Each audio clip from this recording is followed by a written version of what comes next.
Okay, ito po yung nursery sa Linan, Tupi, South Cotabato. Pitsa ngayon is November 20, 2025, tama na? 20. Di tayo makapag-live kasi walang signal. So video na lang ito. November 20, 2025.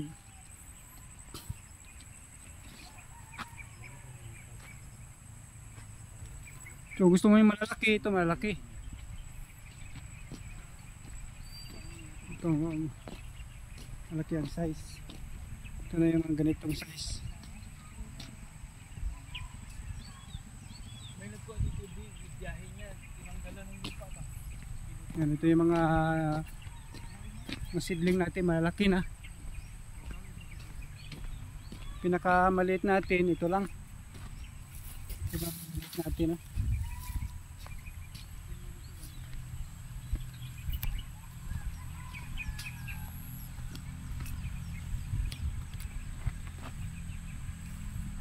Yan.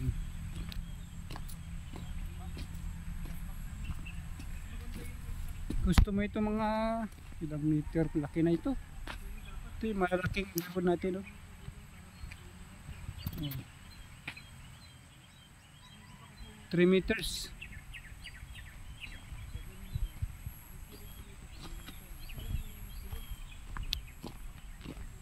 November 20, 2025. Hindi tayo makapag Facebook, mama, makapag-live kasi walang signal sa area na ito, kaya binidyohan ko na lang.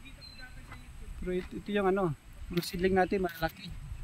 Kaya lang wala tayong maliliit yung ubos na yung 6 inches. Ang meron available dito yung 12 inches pataas. Ito malaki na talaga ito. Mga ganitong presyohan, kaya lang mahirap to i-travel. Yung ba para dapat ito pwede ba ito i-travel? Itong 12 inches natin.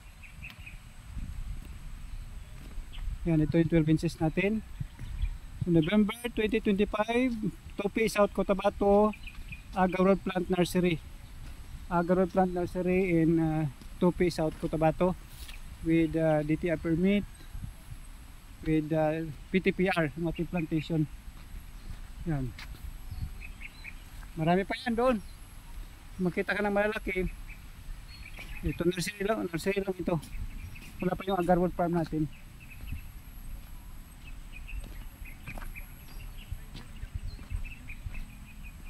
Yan.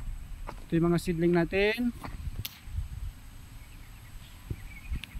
Oh, lalaki. Yan, ito pa. Yan, kung gusto nyo magtanim ng malalaki na ito. Kung gusto nyo mag-pick up. Yan, ito na yung mga natin, mga so wala tayong available na 5 to 6 inches. Ito lang.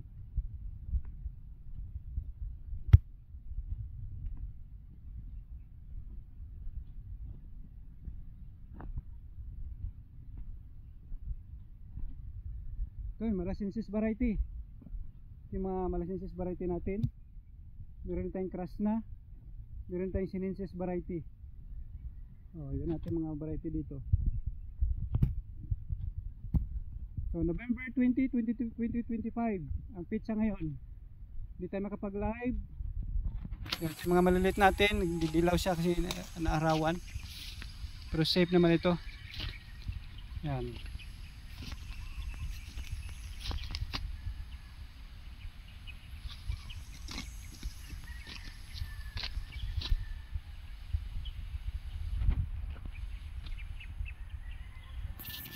So, ito, 20 hectares po ito. Yung ating nursery. Nasa 15,000 agarwood trees. Yung ating tanim. Hindi kasali itong mga seedlings na ito. Yan, ito yung seedlings natin. So, ulitin ko pa, hindi tayo makapag-Facebook kasi walang signal sa area na ito. So, binibidyoan ko na lang. Ang araw ngayon is Thursday, November 20, 2025.